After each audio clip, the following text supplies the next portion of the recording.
Hello नमस्कार दोस्तों, स्वागत है आपका हमारी इस नई वीडियो में जो कि रिलेटेड है श्रद्धा और आफताब केस से। ठीक है, श्रद्धा मर्डर केस से। किस तरह आफताब ने श्रद्धा का कत्ल किया। ये वही श्रद्धा है जो रहने वाली है पालपुर महाराष्ट्र की, या फिर आप कह सकते हो मुंबई। ठीक है, और इनके टुकड़े फेंके गए हैं दिल्ली के अगल बगल। ठीक है, तो ये स्टोरी आज की नहीं है। ये कहानी इन लोगों की लव स्टोरी शुरू होती है कम से कम आज से 3 साल पहले, जब ये दोनों एक दूसरे से मिलते हैं।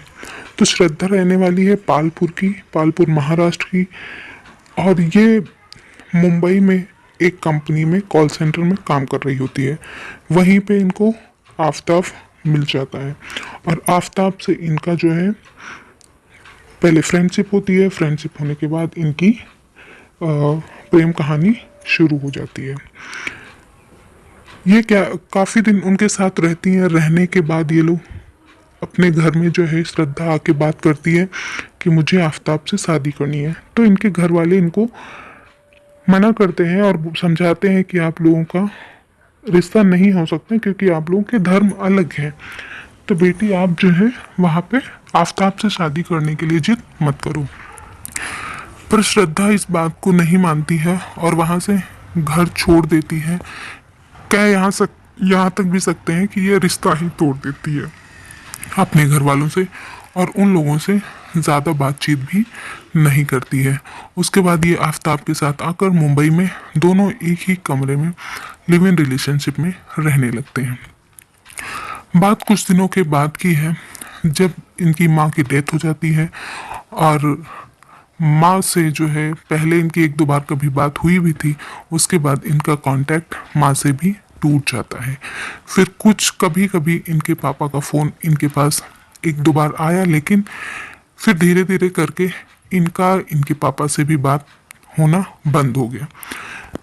श्रद्धा का एक भाई और पापा अब इनके परिवार में बाकी फैमिली है। माँ की डेथ हो चुकी है। श्रद्धा को वहाँ पे कुछ दिनों तक रहने के बाद इन्हें लगता है कि अब यहाँ हम लोगों का नहीं सब सिस्टम अच्छा चल रहा है, हम लोगों को अब यहाँ से शिफ्ट कर लेना चाहिए, किसी अलग अकेली जगह पे रहना। तब ये लोग क्या करते हैं, मुंबई छोड़ के दिल्ली, यहाँ तक कि कह सकते हैं छतरपुर इलाके में आके ये लोग रहने लगते हैं। जगह बोल सकते हैं महरौली।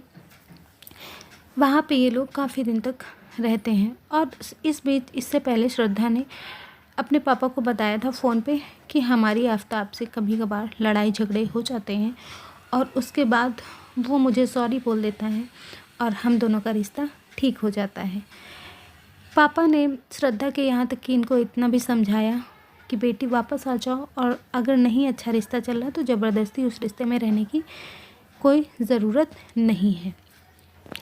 पर श्रद्धा नहीं मानती है और साथ में ही रहती। पर इस बीच ऐसा होता रहता है कि श्रद्धा और उनके दोस्तों की बातचीत होती रहती है। तो माँ बाप इनके कभी इनके व्हाट्सएप या फेसबुक स्टेटस से या फिर इंस्टाग्राम से या फिर इनके दोस्तों से पता कर लेते थे कि श्रद्धा ठीक है या नहीं। फिर कुछ दिनों ऐसा हुआ, ये 10 मई 2022 को श्रद्धा वहाँ से दिल्ली आई थी, कह सकते हैं महरौली आई थी यहाँ पे मुंबई छोड़ के। फिर यहाँ रहने के बाद कुछ दिनों तक ये लोग साथ में रहे। उसके बाद बात है ये 18 मई की, और 18 मई को आफताब और श्रद्धा दोनों की लड़ाई हुई और आफताब ने श्रद्धा का कत्ल कर दिया। और कत्ल किया तो कैसे? कत्ल करने का तरीका था गला घोटने का।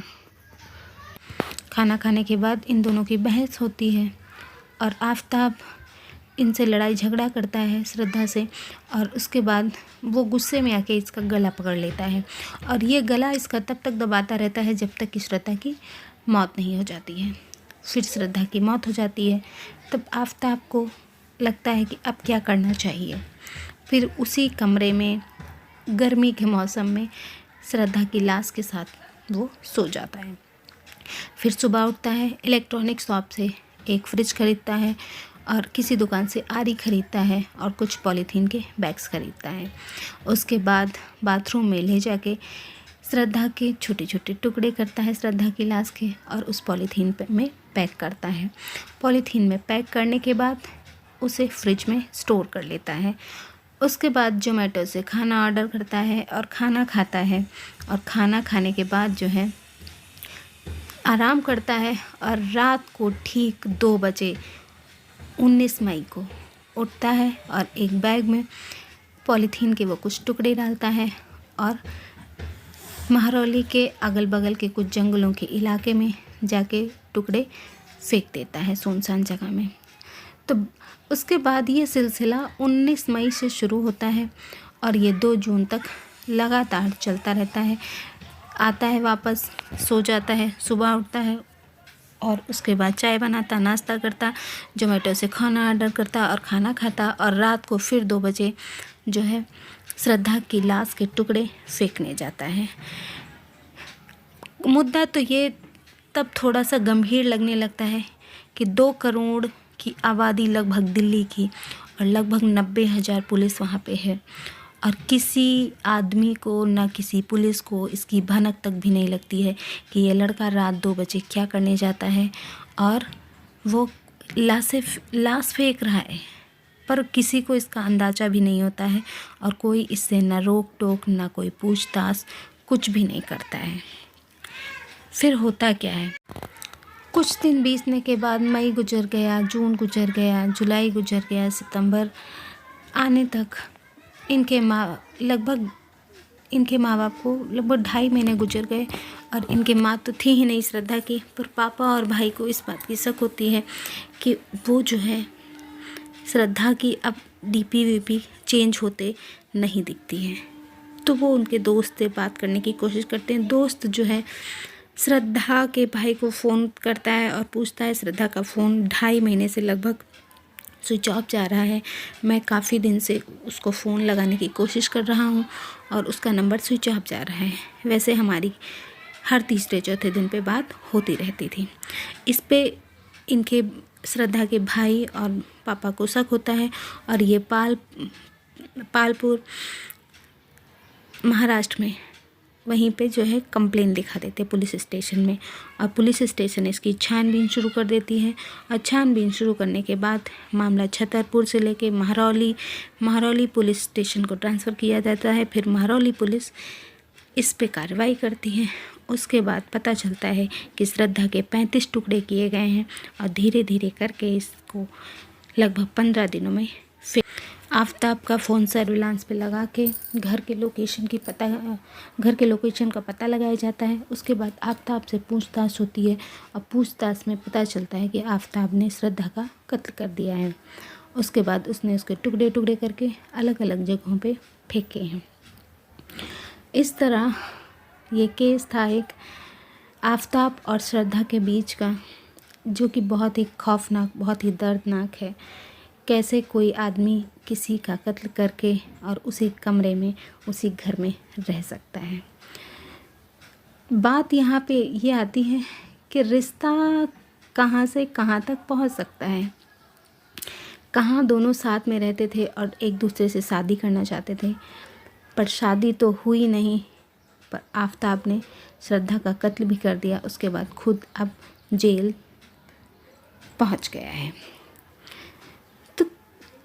कुछ सोच समझ के ही करना चाहिए। रिश्ते को जहाँ तक कोशिश हो के सुलझा के या अलग हो के भले ही ख़त्म कर दिया जाए, पर किसी का कत्ल नहीं करना चाहिए। कैसे कोई किसी को मार सकता है, ये एक सोचने की बात है। बहुत ज़्यादा जानकारी के लिए आप इसको गूगल पे पढ़ सकते हैं, वरना ये इतनी स्टोरी काफ़ी है और बहुत दर्दनाक है।